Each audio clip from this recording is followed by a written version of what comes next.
وبركاته.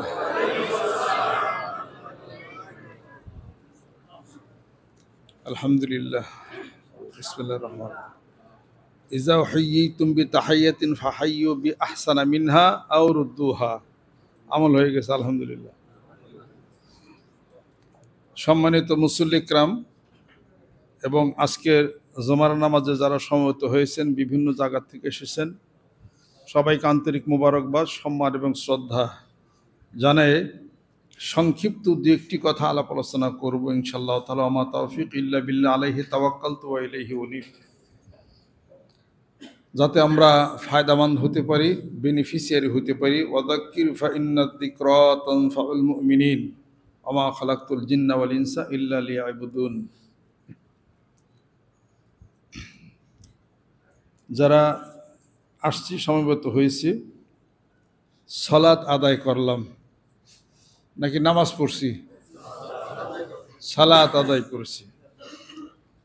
গ্রামে গঞ্জে, মাঠে ময়দানে অনেক বিভ্রান্তিকর কিছু শব্দ চয়ন, বিভিন্ন আলাপ আলোচনা, এগুলো আস্তে আস্তে ইসলাহ হওয়া দরকার।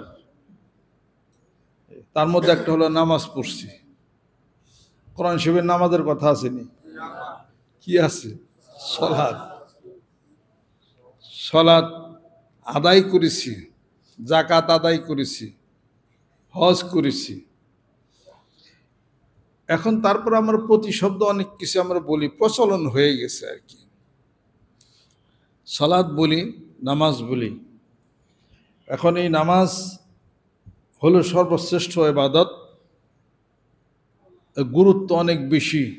সবচেয়ে বেশি গুরুত্ব হলো এই সালাতের। সালাতের সবচেয়ে বেশি গুরুত্ব। দিনে 5 বার, দিনে 5 ওয়াক্ত নামাজ, আর বেদের দেয়া হলো 6 ওয়াক্ত। সবাই আমরা বিভিন্ন আলাপ আলোচনার ক্ষেত্রে কিছু উর্দু ভাষা আমরা প্রচলন করেছি, কিছু ফার্সি, এরপর কিছু বাংলার মধ্যে, কিছু আবার ইংরেজি। যেমন আছে হলো টেবিল, তারপরে আছে চেয়ার। এগুলো আমরা বাংলা ভাষায় ব্যবহার করি। এখন এটা বলতেই হবে আর কি, না বলেও উপায় নাই। এরপরে যখন কোর্ট কাছারিতে যান, এজলাস, দায়রা, মুনসিব, আরবি শব্দ কিনা, এগুলো ওখানে যায় স্থান পাইছে আলহামদুলিল্লাহ। আরবি শব্দগুলো আমরা বিচার বিভাগে আমরা ব্যবহার করি, এগুলো ঠিক। কিন্তু বিচার বিভাগ, লেজিসলেচার এবং অ্যাডমিনিস্ট্রেশন, এগুলোর মধ্যে কোরআনিক এবং হাদিস শরীফের জীবন ব্যবস্থার প্রয়োগ এটা আমরা করি না। ব্রিটিশদের আইন, বিদেশিদের আইনের হিসাবপত্র, এগুলি আমরা ফলো করি। কেসাসের ব্যাপারটা দেখেন, যেখানে কেউ কাউকে যদি খুন করে, যদি ছুরি দিয়ে কাউকে জব করা হয়, ইসলাম বলে তার বিচারটা ছুরি দিয়েই তাকে জব করতে হবে। আমাদের দেশে কি করি আমরা? যদি প্রমাণিত হয় কোনো মানুষকে খুন করেছে, সঠিক প্রমাণ আদি যদি হয়ে যায়, তাহলে রাত 12টা 1 মিনিট, রাত 11টা, রাত 10টা 1 মিনিট, সেখানে তার আত্মীয় স্বজনও থাকে না, আমরাও থাকি না, এলাকার মানুষও থাকে না, যাকে খুন করা হয়েছে ওর পক্ষের লোকও থাকে না, অন্য কোনো দুষ্কৃতিকারী কেউ থাকে না। শুধু থাকেন কারা? জজ সাহেব, ম্যাজিস্ট্রেট, এবং যিনি ওই জল্লাদ রশিটা টান দিবে উনি থাকেন। এই কয়জন মানুষ থাকে। গোপনে একটা মানুষকে রাত 12টা 1 মিনিটের সময় ফাঁসি দেওয়া হলো। সমাজের কি লাভ হয়েছে? সমাজের লাভ হইল কি? সমাজের কোনো লাভ হয় না, লোকটা মারা গেছে। তবে ওই লোকের বিচার শেষ, হাসরের ময়দানে তার বিচার হবে না। আল্লাহ পাক শাস্তির জন্য, একটা শাস্তির জন্য 2 বার আল্লাহ পাক ধরবে না। 2 বার আল্লাহ পাক কাউকে ধরবেন না। যেই ব্যক্তির কেসাস হয়ে গেল, মৃত্যুদণ্ড হয়ে গেল, মারা গেল, ওই ব্যক্তিকে না কোনো আলাপ আলোচনা করা টোটালি নিষেধ। কারণ তার জীবনের হিসাবপত্র সুদ হয়ে গেছে। আমার তো এখনো সুদ হয় না, আপনার তো এখনো সুদ হয় না। যে চলে গেছে সে চলে গেছে, তাকে না আলাপ আলোচনা, এটা হলো বন্ধ। এটা দেখ, সংক্ষিপ্ত কথা বলতেছি। এই ব্যাপারে কথা বলার আসলে উদ্দেশ্য না। কোরআনিক জীবন, হাদিস শরীফের জীবন, একটি কথা বলার জন্যে তিনটা কথা বলার জন্য দাঁড়াইছে যা দরকার। প্রতিনিয়তই মানুষ নিজের অসাক্ষাতে শিরক করে, নিজের অসাক্ষাতে বেদাতের রসুম করে এবং বেদাত নিজেও সে করে, বুঝতেও সে পারে না। এগুলোর থেকে সমাজ, আমি আপনি সতর্ক যদি না হয়, দিন দিন এটা সমাজের রীতি হইয়া যাবে। যেমন 1 নম্বর রীতি চল্লিশা। 1 নম্বর রীতি হলো চল্লিশা। চল্লিশা মানে কি? পিতা মারা যায়, মাতা মারা যায়, তার জন্য কিছু মানুষদেরকে খাওয়াইতে হয়, যারা জানাজায় আসছে তাদেরকে দাওয়াত দেয়, তাদেরকে খাওয়াইতে হয়। এই চল্লিশা করা। আমার কথা হলো কি যে আমার পিতা মারা গেছে, দুঃখের সংবাদ, কষ্টের সংবাদ, আমি খুশি হয়ে মানুষকে আমি খাওয়াবো কেন? শুধু তাই না, জীবিত মানুষরা তো পিতা মাতার 40 তো করেই। এমনও প্রমাণ দেখা গেছে গ্রামে গঞ্জে, সে যে মারা যাবে এই জন্য নিজেই নিজের 40 আগেই কইরা মরছে। আমি এটা ওর কোন পথ? মরেই তো নেন পর্যন্ত, আমি তো মরুম, যদি আমার পক্ষে আমার পোলা মেয়েরা যদি 40 না করে, কাজে আগে আমি কইরা তুইলাম। এরকমও শুনছি অনেক জায়গায়, এরকম অনেকে আছে। এটা মানে আগে মানুষের খাওয়ান সারা, মরে না, তাজা মানুষের মারতাছে। এই এগুলো হলো সম্পূর্ণ বেদাত। এটার থেকে আসতে হবে কষ্ট। আল্লাহর হুকুম মানাটা কষ্ট। এটার থেকে সম্পূর্ণরূপে ফিরতে হবে। কেন? আমি একটা হাদিসে বলি আপনাদেরকে, হাসরের ময়দানে যারা বেদাতের রসুম করবে, বেদাত করবে এবং এটাকে সে মনে করবে যে এটা কোনো ব্যাপার না, কোনো ঘটনা না, তখন হাউজে কাউসারের পাশে আল্লাহ নবী সাল্লাল্লাহু আলাইহি সাল্লাম থাকবেন। সেখান থেকে উম্মতদেরকে পানি পান করাইয়া জান্নাতে নেবেন। দূরে কিছু ফেরেশতারা করবে কি, কিছু মানুষদেরকে ধাক্কায়া ওই হাউজে কাউসারের পানির ওখানে আসতে দিবে না। আল্লাহ নবী সাল্লাল্লাহু আলাইহি ওয়াসাল্লাম বলবে, এই ফেরেশতারা, তোমরা তাদেরকে আসতে দাও না কেন? হে রাসূল, এগুলো আপনার জামানান, আপনার উম্মত, তাদেরকে হাউজে কাউসারে পানি খাওয়া জান্নাতে নিবেন, আমরা সেটা হতে দেব না। কেন? তারা আপনি দুনিয়ার থেকে বিদায় হয়ে যাওয়ার পরে নিজেরা বেদাত করেছে এবং বেদাতের প্রচলন সমাজের মধ্যে তারা করছে। এই হাদিস কি মিথ্যা নাকি? এটা আজকে নামাজ, সালাত আদায় করলাম, নামাজ পড়লাম, নামাজের গুরুত্ব, 5 ওয়াক্ত নামাজ পড়লাম, সবকিছু হইল, 5 ওয়াক্ত নামাজ পড়ি। হাসরের ময়দানে নামাজের হুকুমটা আল্লাহ পাক আগে নেবেন। কেননা সোজা হয়ে দাঁড়াইছে কিনা, বাঁকা তারা জীবন থাকবে না, সোজা হইতে হবে, দাঁড়াইতে হবে। এরপরে রুকু, সুবহান রাব্বিল আযীম, এরপরে সিজদা। এটা সাংঘাতিক একটা ইবাদত। কাফেররা তো এইটা করতে রাজি হয় নাই, অন্যটা রাজি হয়েছে। এটা কেমন কথা, মাথা নিচা করে করব? আল্লাহ পাক বলে, হে রাসূল বলে দেন, এটাই হলো আমার অনুকরণ। সুবহানাল্লাহ। নামাজ, ইন্নাস সালাতা তানহা আনিল ফাহশাই ওয়াল মুনকার, নামাজিকে অশ্লীলতা থেকে ফিরিয়ে আনবে, অশ্লীলতা থেকে ফিরিয়ে নিয়ে আসবে। যে মানুষ যারা যেখানে এই শিরক এবং এই বেদাত সবচেয়ে বাংলাদেশে হয় পীর মাশায়েখের দরবারে। কথা ঠিক কিনা বলেন? কারণ কি? বাঙালিরা ভালো, ভদ্র, নরম দিন। পৃথিবীর সমস্ত দেশ এক জায়গায় করেন, এই বাংলাদেশ সবচেয়ে বেশি ভালো। মক্কা মদিনা শরীফের কথা আমি বলতেছি না, আর যত দেশ, কোন দেশের কথা বলবেন? মিয়ানমার, ভারত তো আমাদের ডাইল ভাত। আসেন ভারতের মানুষ, কারা কারা খারান, ভারতের মানুষ আসেন। দুপুর সময় যদি কোনো মেহমান যায় ভারতের কোনো নাগরিকের বাড়িতে, বলে কি, আমি চা খেলাম আবার আইয়ে। বুঝছেন? ঠিক, আমি চা খেলাম আবার আইয়ে। আর আমাদের দেশে কি, ভারতীয়রা বলছে কি যে এখন চা খাও আবার আইসেন। আমাদের দেশে কি বলবে? ডাইল ভাত রাঁধছি, খাইয়া যান, যা আছে। সুবহানাল্লাহ। আমরা জানি আমরা যাই না এই কথা আমরা বলি, সবই খবর আমাদের কাছে আছে। বাংলাদেশ হলো রাজা বাদশাহ, যেরকম আমরা যে গাড়ি চালাই ও গাড়ি ওরা চোখও দেখে না। ওদের পেঁয়াজের পাওয়ার বেশি না বাংলাদেশের পেঁয়াজের পাওয়ার বেশি?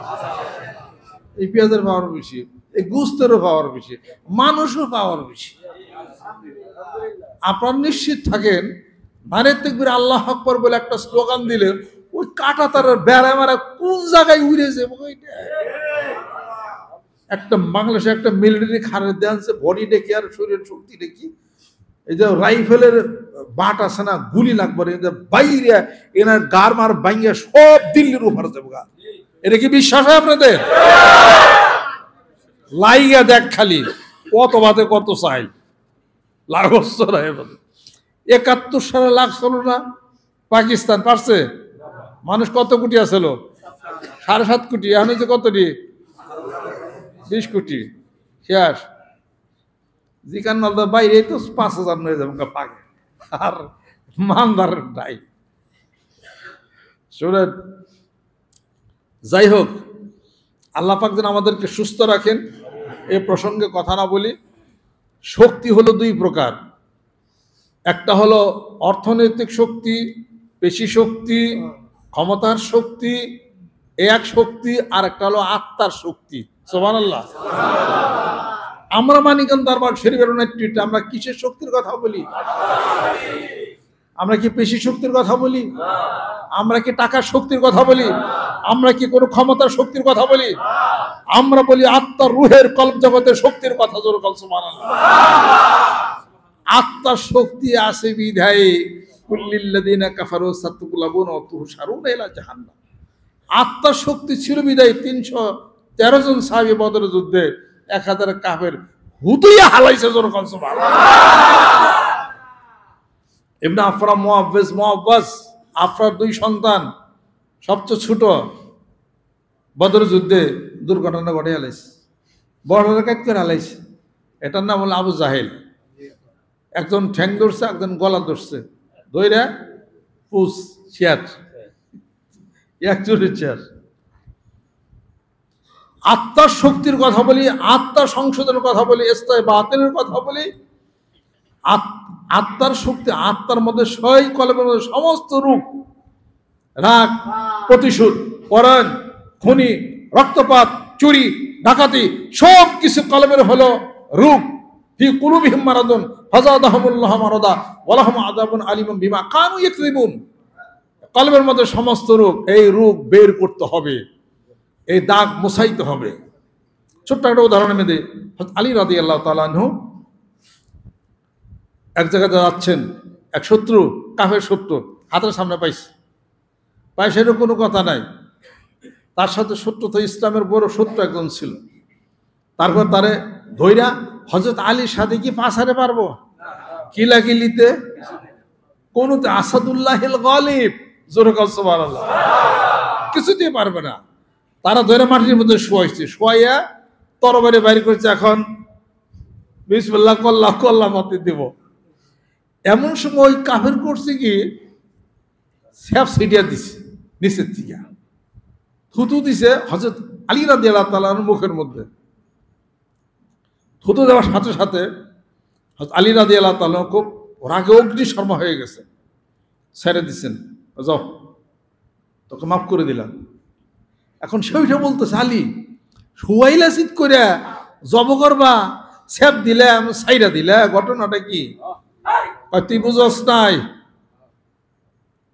আমার যে ভিতরে কল্প আছে, রুহ আছে, আত্মা আছে, তুমি যখন আমাকে থুতু দিছ, আমার রাগ তখন আরো বেশি বেড়ে গেছে।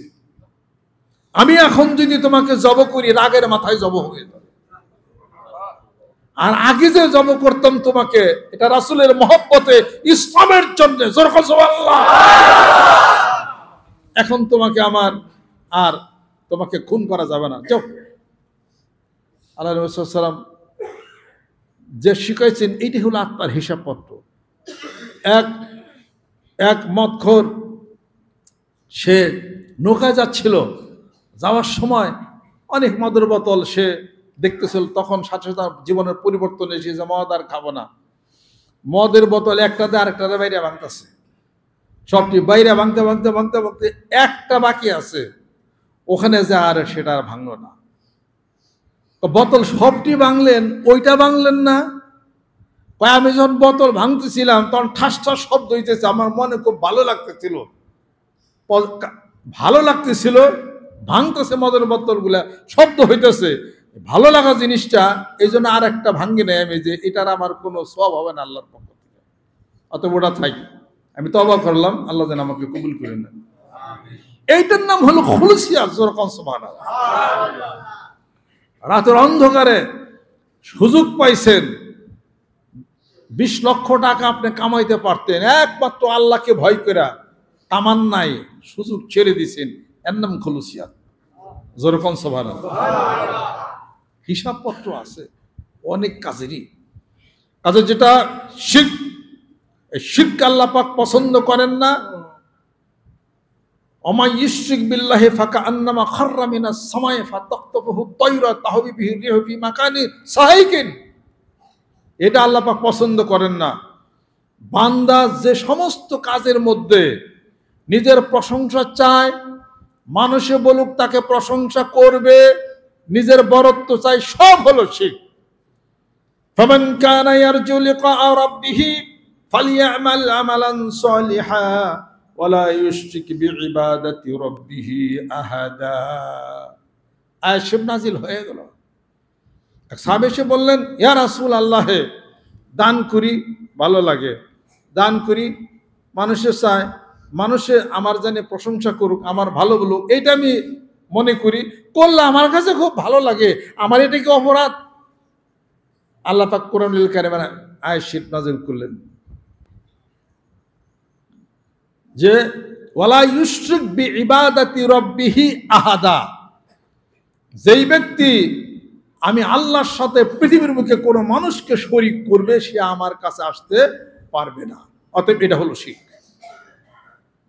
আপনি কাউরে এই 200 কাপড় দিয়ে দিলেন, জাকাতের কাপড়, এটা করে ওটা করে দিলেন, এখন আপনি যদি মনে করেন আমি 6 বার হজ করছি, আমার তো হাজি করলা, হাজি করলে ভালো লাগে আপনার, দান করলে ভালো লাগে, মানুষে বললে আপনার প্রশংসা করলে আপনার ভালো লাগে, এটা হলো শিরক। আমরা তো মনে করি যে পীরের ঠাঙ্গে সেজদা দিলেই শিরক, অমুকটা করলে তমুকটা করলে এটা হলো শিরক, এগুলোও শিরক, ওটাও কিন্তু শিরক। শিরক বর্জন করবে না, আল্লাহর কাছে সে যাইতে পারবে না।